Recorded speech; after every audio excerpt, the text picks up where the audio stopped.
Praise the lord. ખ્રિસ્તમાં ભાઈ તથા બહેનો, દિવ્ય ધ્યાન અને દિવ્ય સંદેશમાં તમારું સ્વાગત છે.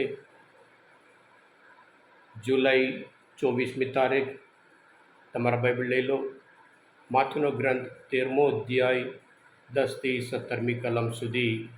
આ સંદેશ સાંભળનાર તમારા સૌ માટે અને તમારા કુટુંબીજનો વિશે પ્રાર્થના કરું છું. શિષ્યોએ તેમની પાસે આવીને પૂછ્યું, આપ એ લોકો આગળ દૃષ્ટાંતોમાં કેમ વાત કરો છો?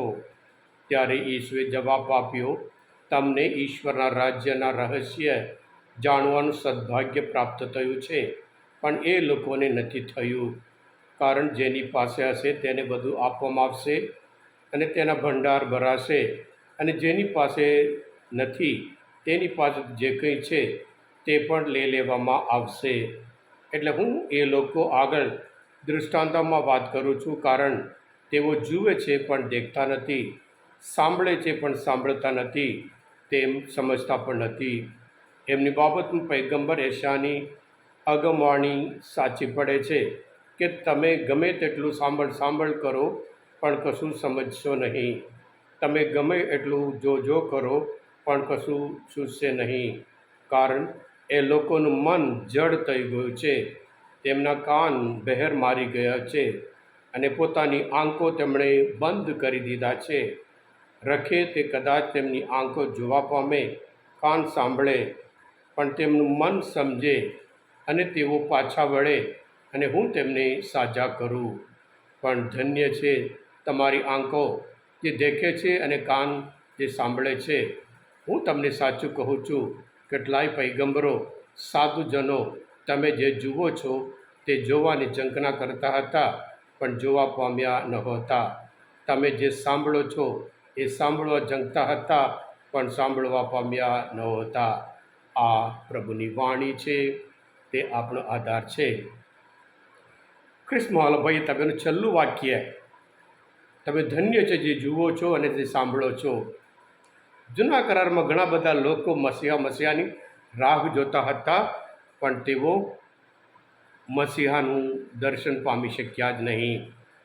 પણ જ્યારે મસીહા આવ્યા, જે લોકો આગળ પ્રભુ આવ્યા, સંદેશો આપ્યો, ચમત્કાર કર્યા, અને પછી એ લોકો સંદેશ સાંભળે, ચમત્કાર કર્યા પછી પણ, જોયા પછી પણ પ્રભુ ઈસુને મસીહા તરીકે, મુક્તિદાતા તરીકે સ્વીકારવા તૈયાર નથી, કારણ એમનું મન જડ થઈ ગયું હતું.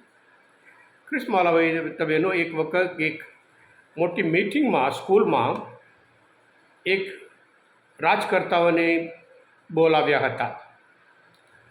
રાજકર્તા આવ્યા અને પછી લોકોને જોઈ, જે છોકરા વિદ્યાર્થીઓ હતા બધા, અને પછી જે બોલવું હતું બિંદાસ બોલ્યા, અને પછી કોઈ થાળી પાડી નહીં. એટલે રાજકર્તાએ પૂછ્યું, આટલા જોરદાર સ્પીચ મેં આપ્યું હતું, પણ આ લોકો કયા પ્રકારના લોકો છે કે બિલકુલ થાળી પાડી જ નહીં?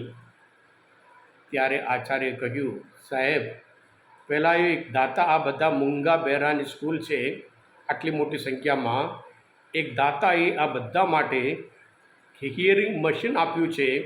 પહેલાં મશીન આપવાના હતા, મશીન આપ્યા પછી તમારું સ્પીચ હતું, પણ તમે મશીન આપ્યા પહેલાં તમે તમારું સ્પીચ આપી દીધું. એ લોકો સમજ્યા નહીં અને સાંભળ્યા નહીં, એમ કરીને સમજાવ્યા. હા ખ્રિસ્તમાં ભાઈ બહેનો, યહૂદી લોકો, ફરોશી લોકો, જેવી રીતે જૂના કરારમાં કહેવામાં આવ્યું હતું, એ લોકો સાંભળ કરે પણ સમજશે નહીં, જો કરે પણ સ્વીકાર કરશે નહીં.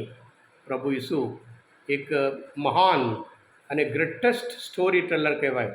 વાર્તા દ્વારા સત્ય, સામાન્ય વાત દ્વારા સનાતન સત્ય.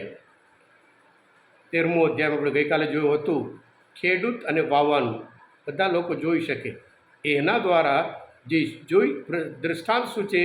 જે જોઈ શકીએ એના દ્વારા, જે જોઈ ના શકીએ એવા જે શાશ્વત સત્ય છે, એ પ્રભુ ઈસુ એમના દૃષ્ટાંત દ્વારા સમજાવે છે. એટલે આજના શુભ સંદેશ દ્વારા શિષ્ય પૂછે, તમે કેમ એમની આગળ દૃષ્ટાંત દ્વારા તમે સમજાવો છો? અને પ્રભુ સમજાવે છે, એ લોકો સાંભળ કરે પણ સમજવા નહીં, જો કરે, કારણ એમનું મન જડ થઈ ગયું છે, બહેરકારીમાં કાન બંધ કરી દીધા છે, મન બંધ કરી દીધા છે, એ લોકો વિશ્વાસ રાખવાના નથી. હા કૃષ્ણવાલા ભાઈ હતા બહેનો, સાથે સાથે જેમની પાસે હશે એમને વધારે આપવામાં આવશે. જે લોકો પ્રભુના વચન સાંભળે અને પ્રભુના વચન પ્રમાણે જીવે એમને વધારે ને વધારે આશીર્વાદ આપવામાં આવશે. જે લોકો મહેનત કરે વધારે ને વધારે પ્રાપ્ત કરે. જે વિદ્યાર્થી વધારે ને વધારે વાંચે એ વધારે પ્રાપ્ત કરે છે. જે ખેડૂત સખત મહેનત કરે એ વધારે ને વધારે એમના ખેતી દ્વારા પ્રાપ્ત કરે છે. એટલે પ્રભુ ઈસુનું જે સત્ય છે, જેની પાસે હશે એને બધું આપવામાં આવશે. એનો અર્થ એ છે, જ્ઞાની છે જેટલું વાંચ કરે અને મનન કરે એ વધારે જ્ઞાન પ્રાપ્ત કરે. અને એવી જ રીતે જે શિક્ષક હોય વધારે ને વધારે શીખીએ વધારે એ જાણકાર હોય છે. અને પ્રભુ આ સત્ય દ્વારા એ કહે છે, જે લોકો કાન છે સાંભળતા નથી, આંખ છે જોતા તૈયાર નથી. પ્રભુ ઈસુ એ સત્ય, એ સનાતન સત્ય આપણે શુભ સંદેશ દ્વારા આપ્યું છે. પ્રભુ ઈસુ ખ્રિસ્ત જ મુક્તિદાતા છે, જે વર્ષો સુધી ઘણા બધા રાગ જોતા હતા. યહૂદી પેઢી, યહૂદી ધર્મના લોકો રાગ જોતા હતા. મસીહા આવ્યા, અંધકારના લોકો પ્રકાશને સ્વીકાર કર્યો નહીં, કારણ તેઓ બધા અંધકારમય જીવન જીવતા હતા. હા કૃષ્ણવાલા ભાઈ હતા બહેનો, આજનો આ શુભ સંદેશ મનનચંદન પ્રભુને ઓળખવા માટે, શાસ્ત્ર પાઠ સમજવા માટે, બાઇબલ સ્ટડી તરીકે સમજ્યા હોય, સ્વીકાર કર્યું હોય, તમે પોતે દિવ્ય દયાનો દિવ્ય સંદેશ સબસ્ક્રાઈબ કરજો અને બીજા માટે પણ ફોરવર્ડ કરજો, કારણ તમે બધા આશીર્વાદિત છો, અભિષિક્ત છો. પ્રભુ ઈસુ, હું તમારામાં વિશ્વાસ રાખું છું. બોલો દિવ્ય દયાનો જય. God bless you all.